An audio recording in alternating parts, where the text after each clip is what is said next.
जी शक्ति एस्ट्रोलॉजी में आपका स्वागत है। आज मैं आपको सिखाने जा रहा हूँ प्रश्न प्रकरण में यदि आपसे कोई पूछने आ गया रोगी की विचार में, कोई आदमी रोगी यानी बीमार पड़ा हुआ है, कष्ट में पड़ा हुआ है अचानक, और उसके परिवार का कोई सदस्य आपसे पूछने आ गया, उस रोगी का नाम ले लें और प्रश्न पूछ बैठे कि गुरुजी बताइए इस रोगी का हमारे क्या हाल होगा, ये स्वस्थ होगा या मृत्यु को प्राप्त होगा, इसकी कष्टि किस प्रकार की है। तो आप कैसे उसका जवाब देंगे।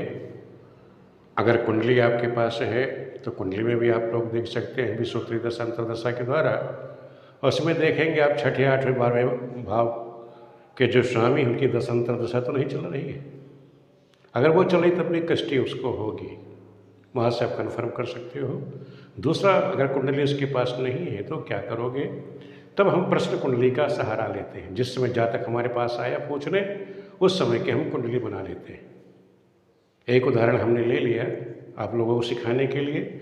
जो भी हम प्रश्न कुंडली ले रहे हैं आप लोगों को सिखाने के लिए ही वो कुंडली हम बना रहे हैं कि जैसे आप लोगों को जो सूत्र है वो समझ में आ जाए। तो इस तरह से हमने एक प्रश्न कुंडली बनाई। वो बनाई हमने 18 मार्च 2023 की। सुबह 7 बजे मानो कोई आदमी हमसे कुछ प्रश्न पूछने आया कि गुरुजी मेरा भाई है, पिता है, माता है, कोई भी उसका संबंधी है, वो फला नाम का है और वो इस समय बीमार पड़ा है, उसकी क्या स्थिति होगी, वो स्वस्थ होगा या मृत्यु को प्राप्त होगा। तो इसके प्रश्न के लिए हमने प्रश्न कुंडली बनाई 18 मार्च 23 की सुबह 7 बजे की। लग्न जो है मीन लग्न था उस समय। लग्न में सूर्य बुध गुरु बैठे हैं, द्वितीय भाव में सूर्य और शुक्र और राहु है, चतुर्थ भाव में मंगल है, अष्टम भाव में केतु बैठा है और छठे भाव में एकादश भाव में चंद्रमा है और द्वादश भाव में शनि बैठा हुआ है। ये इस तरह से प्रश्न कुंडली तैयार हो गई। अब हमें इस कुंडली का विश्लेषण करना है। अब कोई प्रश्न कुंडली रोग से संबंधी पूछने आया है तो उसको हमें सूत्र याद होने चाहिए कि हमको देखना क्या है और कौन से सूत्र हमको यहाँ अप्लाई करने। तो पहले आप लोग सूत्र नोट कर लीजिए, फिर इसी उदाहरण पर हम चर्चा करेंगे। पहले आप सूत्र नोट कर लीजिए। आज हमारा प्रश्न है रोगी प्रश्न विचार, यानी रोग से संबंधी प्रश्न के बारे में आज हम चर्चा करेंगे। पहला सूत्र आप नोट कर लीजिए। अगर प्रश्न कुंडली जो आपने बनाई है, प्रश्न कुंडली में जो छठे भाव का स्वामी है, जैसे प्रश्न कुंडली है इसमें ये छठे भाव का स्वामी अगर पाप ग्रह यानी छठे भाव का स्वामी कौन हो, पाप ग्रह हो। जैसे अभी इसकी चर्चा हम बाद में करेंगे। मान लो पाप ग्रह है, सूर्य है, मंगल है, शनि है, ये पाप ग्रह हो और लग्न में हो, यानी छठे भाव का स्वामी पाप ग्रह है और लग्न में हो, जा करके लग्न में बैठ गया हो और वहाँ पर उसकी जो दृष्टि है जन्म राशि पर हो। मान लो उसकी दृष्टि जो जन्म राशि है बच्चे की, उस पर उस ग्रह की दृष्टि पड़ रही हो, तो आप क्या कहेंगे, तो समझ लेना वो रोगी जो है मृत्यु को प्राप्त होगा, उसका मरण निश्चित है। पुनः समझ लीजिए, अगर प्रश्न कुंडली में छठे भाव का स्वामी पाप ग्रह है, वो लग्न में जाके बैठ जाए और उसकी दृष्टि जन्म राशि पर हो, तो समझ लेना कि उसका मरण तुल्य कष्ट है, यानी मरण को प्राप्त होगा। दूसरा सूत्र समझ लीजिए। यदि चौथे और आठवें स्थान में पाप ग्रह हो और इनके मध्य में चंद्रमा हो, चौथे आठवें भाव में आपके क्या है, चंद्रमा वो पाप ग्रह बैठी हो यहाँ पे और मध्य में चंद्रमा आ जाए तो रोगी की मृत्यु हो जाती है। अभी हम आपको उदाहरण के द्वारा समझाएंगे। और शुभ ग्रह अगर बलवान होकर के चंद्रमा को देखे तो क्या होगा, रोगी है ठीक हो जाएगा। तीसरा सूत्र आप सब नोट कर लीजिए। ये चंद्रमा लग्न में बैठा हो और सूर्य सप्तम में बैठा हो, लग्न में चंद्रमा हो और सूर्य सप्तम भाव में बैठा हो, तब भी रोगी की मृत्यु हो जाती है। और लग्न में अगर पाप ग्रह है, केवल पाप ग्रह बैठी है सप्तम में, कोई जिस लग्न में बताएं चंद्रमा लग्न में है, सूर्य सप्तम में है, तो रोगी की मृत्यु हो जाएगी। लेकिन लग्न में केवल पाप ग्रह बैठा हो, तब क्या हो, दवा से जो डॉक्टर दवा दे रहा है उसकी दवा नहीं लगेगी, उल्टा क्या होगा, जो दवा डॉक्टर दे रहा है उस डॉक्टर की दवा से उसकी बीमारी बढ़ती चली जाएगी। अगर कोई पाप ग्रह बैठी है तो इस तरह की स्थिति उस रोगी की हो जाएगी। नेक्स्ट सूत्र आप समझ लीजिए। चौथा सूत्र है, लग्न में शुभ ग्रह बैठे हों। अगर लग्न में कोई भी एक भी शुभ ग्रह बैठी हुई है, वो अमृत के समान है। अमृत के समान मतलब उस जातक को, रोगी को समझ लो जीवन दान दे देगी। कोई भी शुभ ग्रह बैठी हो वो अमृत के समान है। ये ध्यान रखो, हम जब विचार करते हैं तो लग्न क्या है, लग्न समझ लो डॉक्टर है, आयु देने वाला है। लग्न क्या है, डॉक्टर है, आयु को देने वाला है। चौथा भाव औषधि है, दवा है। जो चौथा भाव होगा वो औषधि का कार्य करता है। सप्तम भाव रोग का कार्य करता है। जो सातवां भाव हम विचार करेंगे वो सप्तम भाव रोग का है। दसम भाव स्वयं रोगी है, जो रोगी है वो दसम भाव होगा। ये समझ के हमको विचार करना चाहिए, विश्लेषण करना चाहिए। नेक्स्ट समझ लीजिए, पांचवी बात क्या करनी है, एक भी शुभ ग्रह लग्न में हो, ये समझ लो एक भी शुभ ग्रह लग्न में हो वह रोगी की रक्षा करेगा। और शुभ ग्रह अगर तीसरे भाव या 9वें स्थान में बैठे हों तो वो भी रोग के नाशक हो जाते हैं, उसे लंबी आयु दे देंगे। फिर मृत्यु नहीं देंगे, आयु दे देंगे। छठा सूत्र नोट कर लीजिए, लग्न में स्थिर राशि हो। स्थिर राशि आप लोग जानते हैं 2, 5, 8, 11, तो उस देर से वो ठीक हो जाएगा। इलाज होगा, थोड़ा समय लगेगा और वो ठीक हो जाएगा। और लग्न में चर राशियाँ हो, चर राशि आप समझते हैं 1, 4, 7, 10, चर राशि हो, शुभ ग्रहों की दृष्टि हो, तब भी रोगी जो है शीघ्र ठीक हो जाता है। नेक्स्ट सूत्र समझ लीजिए, यदि लग्न में 5वें में 7वें 8वें भाव में शुभ ग्रह हो, उनकी युति या दृष्टि हो, और चंद्रमा जो है 3, 6, 10, 11 में हो, और चंद्रमा पे भी शुभ ग्रहों की दृष्टि हो, तो रोगी जो है शीघ्र ही स्वस्थ हो जाता है। अब ये तो हो गए हमारे सूत्र जो हमें रोगी प्रश्न विचार में प्रयोग करने हैं। अब जैसे हमने ये प्रश्न कुंडली बनाई, अब हमें इस प्रश्न कुंडली में हमको इन्हीं सूत्रों को लागू करना है, देखना है क्या ये सूत्र इस पर लागू होते हैं, और जो हमने प्रश्न कुंडली बनाई इसमें इस जातक का होगा क्या, इसको हम विश्लेषण के द्वारा देखते हैं। पहला सूत्र है कि प्रश्न कुंडली में छठे भाव का स्वामी पाप ग्रह हो और लग्न में हो और जन्म राशि को देखता हो तो रोगी का मरण हो जाता है।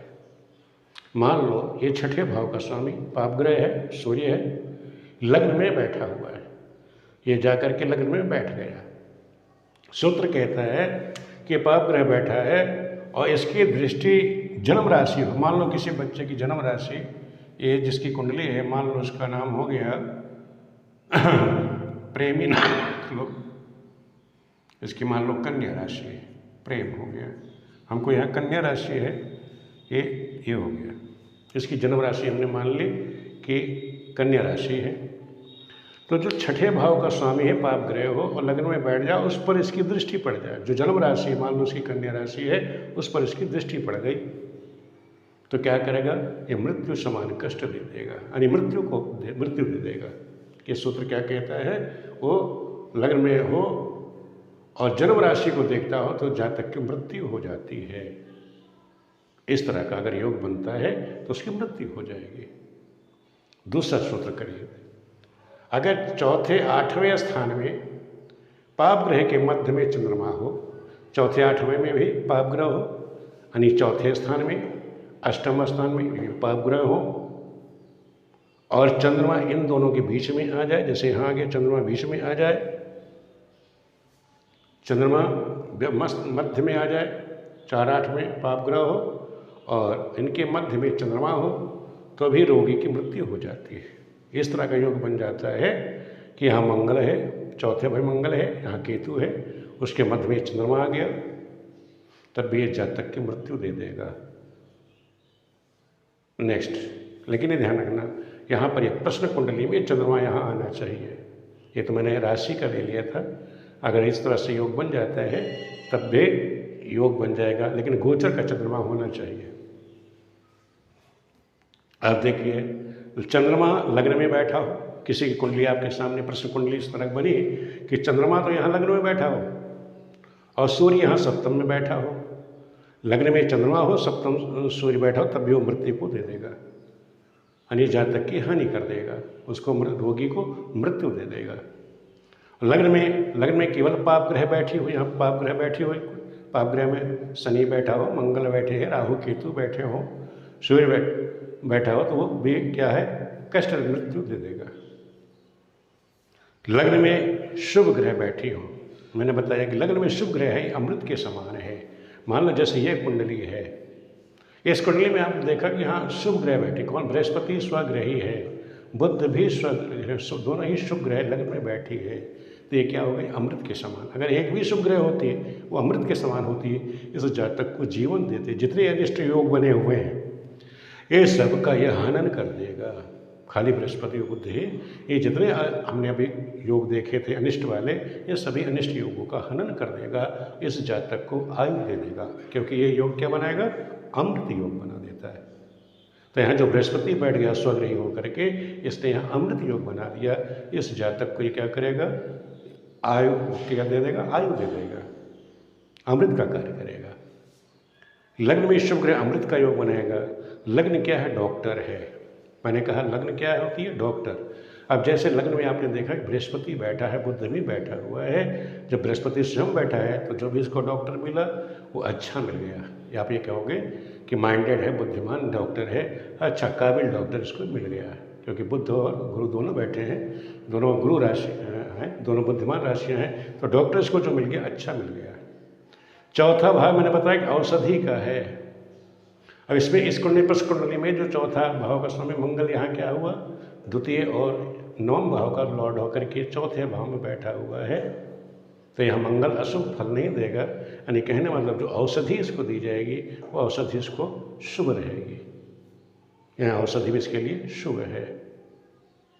फिर हम देखते हैं सप्तम भाव। सप्तम भाव ये आ गया, सप्तम भाव में छठे भाव का स्वामी अगर लग्न में बैठ जाए और उसकी दृष्टि यहाँ बैठ जाए तो अनिष्टकारी हो जाता है, यानी रोगी तो है, कष्ट तो मिला इसको।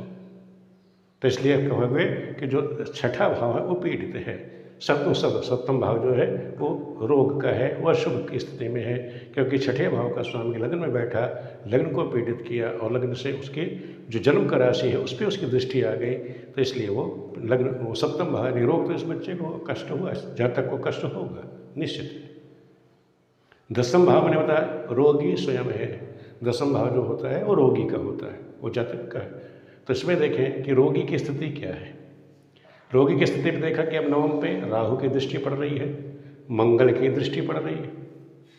आपने देखा कि यहाँ पे देखो, यहाँ से आप ये दसम भाव को मिला, जब विचार करेंगे तो राहु की दृष्टि यहाँ पड़ रही है, मंगल की दृष्टि यहाँ पड़ रही है। इस भाव से एकादश में भी केतु बैठा हुआ है, तो यहाँ जो अनिष्टकारी है, लग्न से भी शनि बैठा हुआ है, तो रोग तो है, इसको कष्ट तो मिला, कष्ट है, देर से ठीक होगा, कष्ट तो मिलेगा, लेकिन अमृत योग बन जाने से ये सभी अपनी बीमारियों को झेलते हुए, कष्ट सहते हुए आखिर में ये ठीक हो जाएगा। हम यही कहेंगे, बाद में ये जातक जो है स्वस्थ हो जाएगा। आगे हम सूत्र को पहले देख लें। मैंने कहा था एक भी शुभ ग्रह लग्न में हो तो रोगी की रक्षा करता है। मैंने बताया एक भी शुभ ग्रह, यहाँ तो दो शुभ ग्रह हैं, तो रोगी की रक्षा करेगा। शुभ ग्रह 3 और 9 में स्थान बैठे हों तब भी रोग का नाशक करते हैं, तो तीसरे और 9 में कोई ग्रह नहीं है। यहाँ छठे सूत्र को देखते हैं कि लग्न में स्थिर राशि हो, लग्न में स्थिर राशि नहीं है, द्विस्वभाव राशि है, तो भी देर से ठीक होता है। चर लग्न हो, शुभ ग्रह की दृष्टि हो, शीघ्र से स्वस्थ हो जाता है। चर लग्न भी नहीं है, वहाँ द्विस्वभाव लग्न है। यदि 1, 5, 8 भाव में या स्थान में शुभ ग्रह बैठे हों, 1 में लग्न में शुभ ग्रह है, पंचम में कोई ग्रह नहीं है, सप्तम अष्टम में, यहाँ बताया मैंने कि सप्तम में भी कोई ग्रह नहीं है प्रश्न कुंडली में, वो तो मैंने केवल आपको समझाने के लिए कह दिया था। सप्तम अष्टम में केतु बैठा हुआ है। अगर शुभ ग्रह होते और उनकी दृष्टि होती और चंद्रमा जो है तीसरे, छठे, 10वें, 11, चंद्रमा यहाँ एकादश में बैठा हुआ शुभ है, यानी चंद्रमा जो है 3, 6, 10, 11 में हो तो रोगी शीघ्र स्वस्थ हो जाता है। यानी ये कहने मतलब यहाँ भी जो 7वां सूत्र है यहाँ लागू हो जाता है कि चंद्रमा यहाँ एकादश में बैठा है, वो शीघ्र स्वस्थ हो जाएगा। तो इस तरह से हमने कुछ सूत्र के द्वारा जो हमने प्रश्न कुंडली बनाई, हमने क्या देखा, ये जो जातक है स्वस्थ हो जाएगा। बीमारी है, कष्ट है, ये निश्चित है, लेकिन ये है कि अमृत योग बन जाने से, लग्न में अमृत योग बन जाने से ये जो जातक है बीमारी को अपने सहन करते हुए स्वस्थ हो जाएगा। इस तरह ध्यान रखना। लग्न क्या है, डॉक्टर है, मैंने बताया लग्न में बृहस्पति बैठा है वो शुभ है। चौथा स्थान मंगल बैठा हुआ है, औषधि का है, और लग्न मंगल क्या यहाँ नवमेश है, इसलिए वो औषधि का कार्य वो भी शुभ है, दवा इसको सूट कर जाएगी। डॉक्टर सही मिल गया, दवाई सही कार्य कर रही है। सप्तम भाव रोग था, कष्ट बच इसको जातक को था, वो अशुभ था, क्योंकि वहाँ छठे भाव का स्वामी लग्न में आ गया, उसकी दृष्टि थी, तो रोग तो था, अशुभ तो था। दसम भाव को भी हमने देखा, रोगी स्वयं का, ये रोग है, ये रोगी है। रोगी की स्थिति क्या थी, वहाँ राहु की, मंगल की, और वहाँ से भी देखा ना एकादश में, और तृतीय में भी केतु शनि बैठे हुए थे, तो वो भी कंडीशन अशुभ ही थी। तो कहने मतलब इनसे रोग से रोगी जो है लड़ता हुआ सही डॉक्टर मिल जाने, सही औषधि मिल जाने से ये अपना इलाज कराते हुए स्वस्थ हो जाएगा। तो इस तरह आप लोग सूत्रों का प्रयोग करोगे। कोई भी आपसे पूछने आ जाए तो आप कुंडली का विश्लेषण कैसे करेंगे ये हमको देखना आना चाहिए। कोई प्रश्न हमें घबराना नहीं चाहिए, आराम से प्रश्न कुंडली बनाइए, उसको हमें देखना कैसे, इन सूत्रों को आप लोग नोट कर लेना, कॉपी पे नोट कर लीजिएगा, इसको नोट करके अपने नोटबुक बना लेना, जिससे आपको कोई प्रश्न पूछना है, किसी चीज़ देखनी है तो आपको देखने में आसानी हो जाएगी।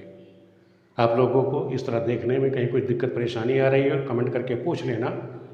जो भी मैं आपको सिखाता जा रहा हूँ आप लोग सीखिए। कहीं किसी प्रकार की कोई दिक्कत है, परेशानी है, कमेंट करके बिल्कुल पूछिए, मैं आपको बिल्कुल सिखाऊंगा। वीडियो देखने के लिए आप सभी मित्रों का बहुत बहुत धन्यवाद।